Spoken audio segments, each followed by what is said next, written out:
इस पाप का मूल्य अवश्य चुकाना होगा। इस षड्यंत्र के सूत्रधार को अवश्य दंड मिलेगा,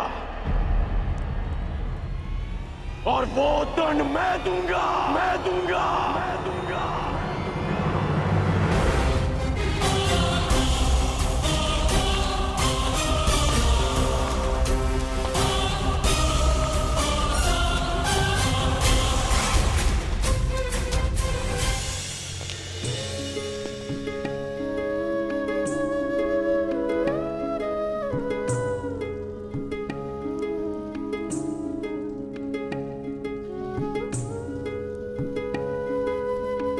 जो संसार में आता है उसके जीवन का कारण और निवारण स्वयं नियति चुनती है।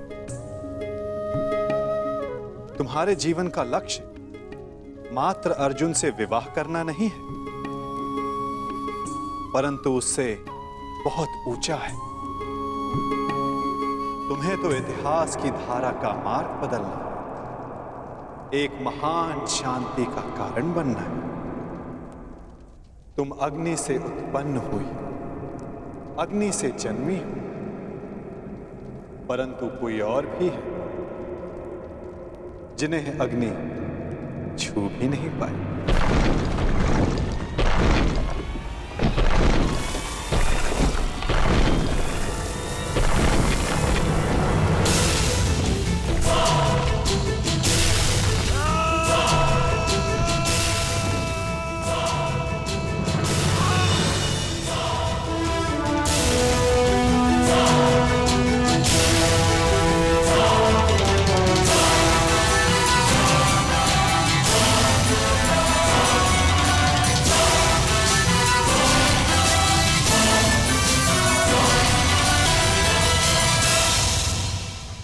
ईश्वर का धन्यवाद, आप सभी लोग सुरक्षित आ गए युवराज। सुरक्षित तो हम तभी हो गए थे जब काका श्री विदुर ने हमें षड्यंत्र के बारे में बता दिया था। विदुर काका श्री ने मलेच्छ भाषा में संदेश भेजा है। ये एक लाक्ष्य गृह है। इसका निर्माण लाख घी और लकड़ियों से किया गया है। ये हमें भस्म करने के लिए बनाया गया है। हमें यहां से बच निकलने की योजना बनानी होगी। तो रोचन ने आज रात्रि हमें भोज का निमंत्रण दिया है। इसका तात्पर्य समझते हो? हमें विषयुक्त भोजन कराना चाहता है ताकि हम यहां से बचकर ना निकल सके। रोचन आ रहा है। भोजन के पश्चात किस किस को क्या क्या करना है, योजना स्मरण रखना। रोचन की भार्या अपने 5 पुत्रों के साथ यहाँ उपस्थित है। आज भोजन के समय आपको अपना एक आभूषण रोचन की भार्या को भेंट देना होगा। न जाने अब भरपेट भोजन फिर कब करने को मिलेगा। आज पांडवों का नाश होगा। कुमार दुर्योधन का मंतव्य सफल होगा। सब ठीक है ना? बालक सुरक्षित है ना? नहीं, तनिक आंख लग गई। बालक भवन में ही सो रहा है। मूर्ख! शीघ्रता करो, ये लाक्षाग्रह है, क्षण भर में भस्म हो जाएगा।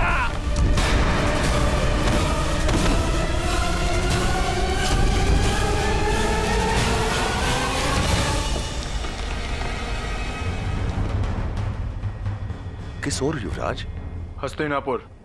नहीं, हस्तिनापुर से कहीं दूर। क्यों माता? हमें शीघ्र ही हस्तिनापुर पहुंचना चाहिए, नहीं तो सब समझेंगे कि हम काल में समा गए। अच्छा है ना, मैं भी यही चाहती हूँ कि सब यही समझे। बार बार तुम्हारे प्राणों पर आक्रमण तो रुकेगा, परंतु माता, दुर्योधन ने हमारी हत्या का प्रयास किया है और वो राजा बनने के लिए कोई चक्र रचता जा रहा है। हमें उससे प्रतिकार लेना ही होगा। उसके प्रतिकार के पश्चात वो फिर तुम पर प्रहार करेगा। मेरे पुत्र राजा ना बने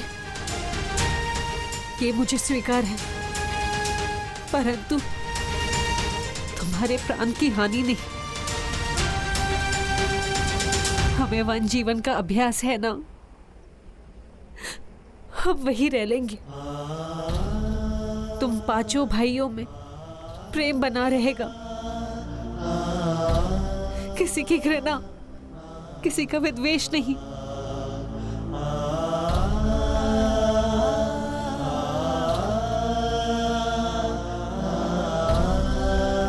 हम हस्तिनापुर नहीं जाएंगे।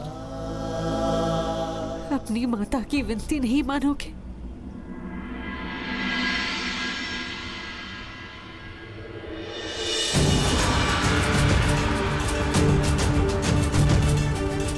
माता विनती नहीं, आदेश करती है माता श्री। हस्तिनापुर तो क्या, आपकी प्रसन्नता के लिए संसार भर का राज्य त्याग सकते हैं हम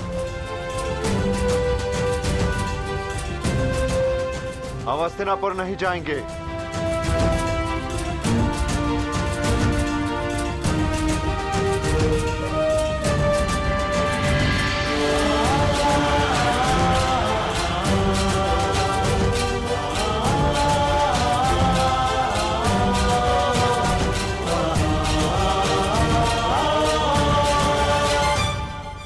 परंतु दुर्योधन को उसके किए का दंड देना होगा।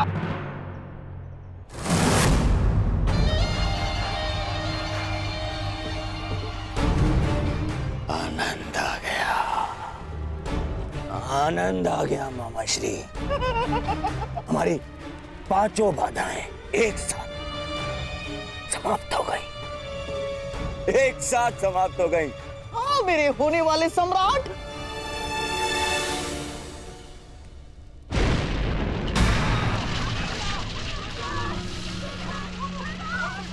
मामा श्री कोलाहल कैसा?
एक अग्नि तुमने लगाई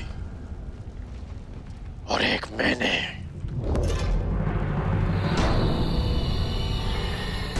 हाँ, मैं सब जान गया हूं।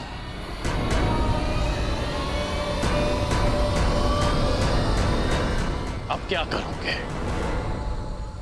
मुझे भी जला दोगे, जैसे पांडवों और कुंती माता को जला दिया?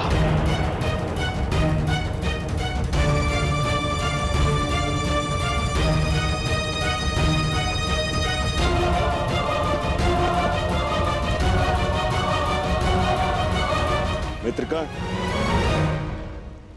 ये सब क्या हो रहा है? वारणव्रत की अग्नि है ये।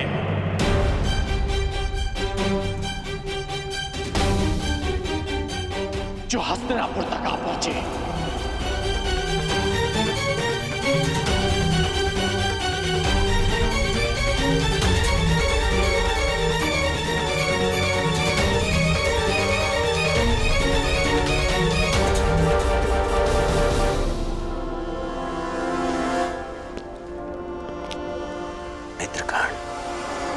मित्रगण,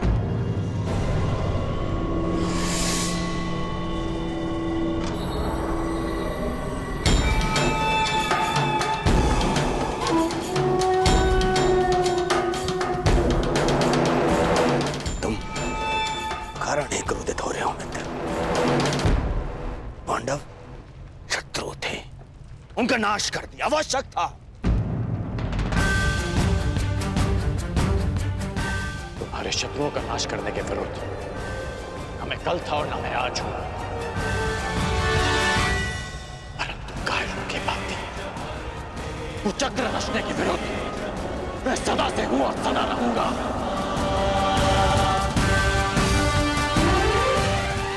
क्या तुम्हें अपने मित्र के शस्त्र बल पर बिल्कुल विश्वास नहीं था?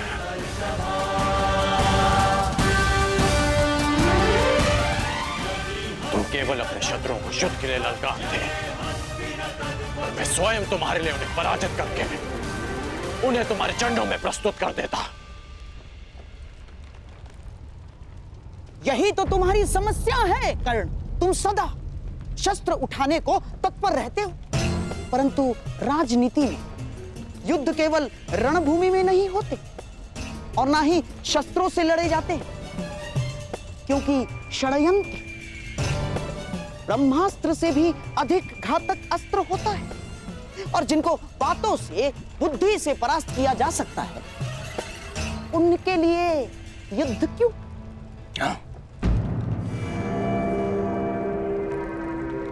तुम अब भी नहीं समझ पा रहे हो।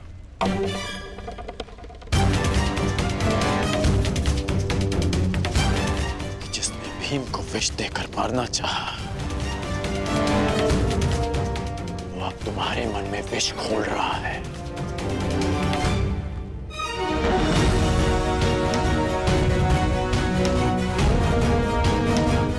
तुम्हारा शुभचिंतक होने का ढोंग करने वाला तुम्हारा ये मामा तुम्हें पथभ्रष्ट कर रहा है।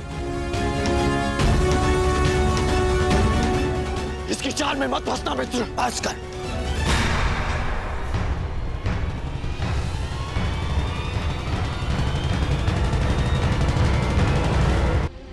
मुझे मेरा पद ज्ञात है।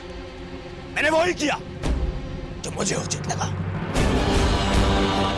भूल गए कैसे? उन पांडवों के कारण मुझे ही नहीं, तुम्हें भी कितना मान सहना पड़ा था कर्ण। उनका नाश आवश्यक था, मार जाए जो भी हो।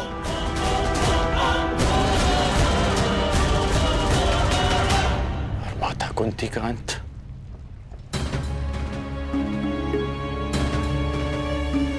क्या वो भी उचित था मित्र?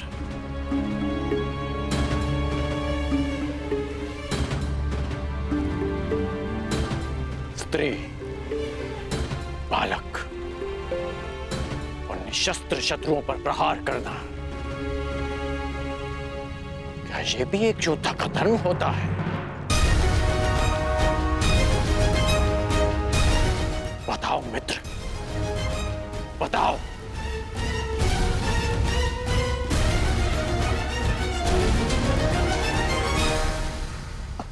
समझने का प्रयास करो कर्ण। किसी को केवल प्रतिशोध लेने के लिए जीवित छोड़ देना बुद्धिमानी नहीं, कंटकों के वृक्ष को समूल नष्ट कर देना ही उचित है।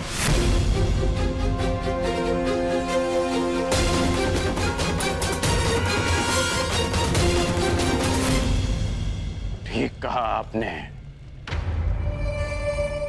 आप मेरे मित्र के जीवन के सबसे बड़े कंटक हैं, तो आज मैं आप ही का अंत कर देता हूं।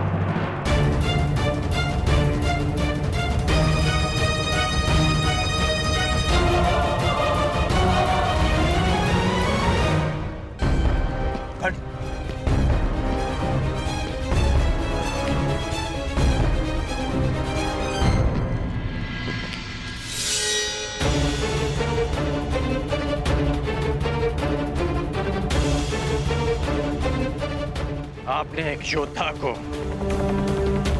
षड्यंत्र रचना सिखाया और आज मैं आपको सिखाऊंगा कि एक सच्चा योद्धा युद्ध कैसे करता है।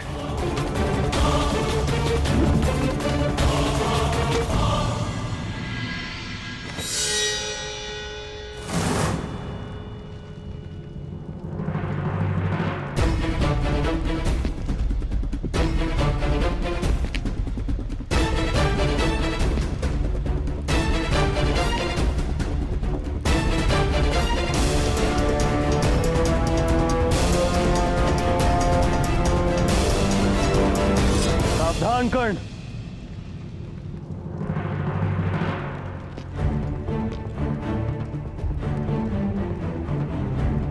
अपनी सीमा में रहो।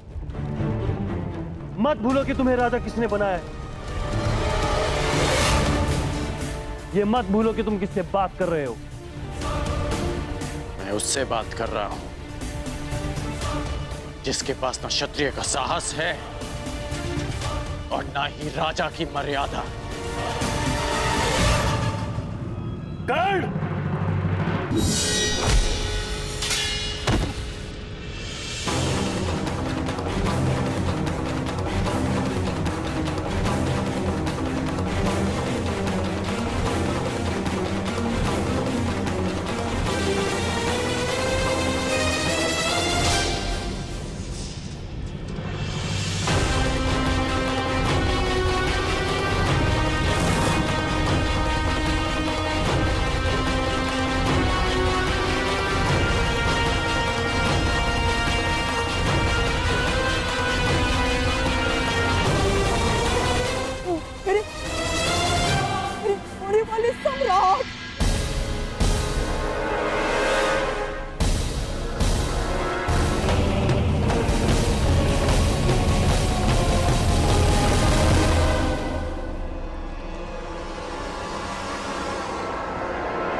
क्योंकि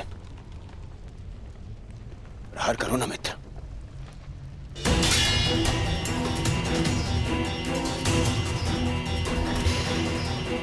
मैंने वचन लिया था कि मैं सदा तुम्हारा साथ दूंगा,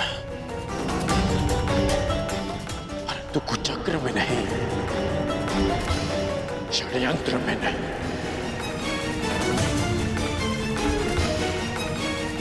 इसलिए जो भी तुमने मेरे लिए किया उसका बहुत बहुत धन्यवाद। परंतु आज मैं अंगराज का पद त्यागता हूं, त्यागता हूं, त्यागता हूं, त्यागता हूं, त्यागता हूं। और तुम्हें भी। पांडवों का अंत जिस प्रकार से हुआ उसकी पीड़ा सदैव रहेगी, परंतु उससे भी अधिक पीड़ा इस बात की रहेगी कि मेरा मित्र अनुचित मार्ग पर चला गया, कि एक योद्धा कायरता के मार्ग पर चला गया।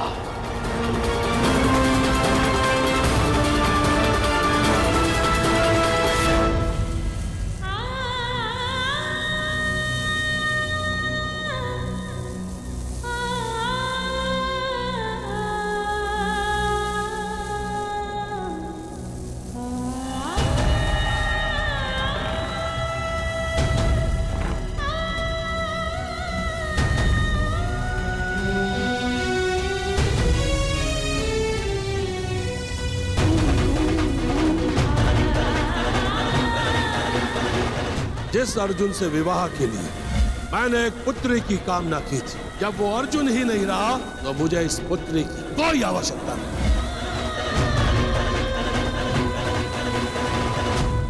जीवन यात्रा का प्रारंभ हो चुका है।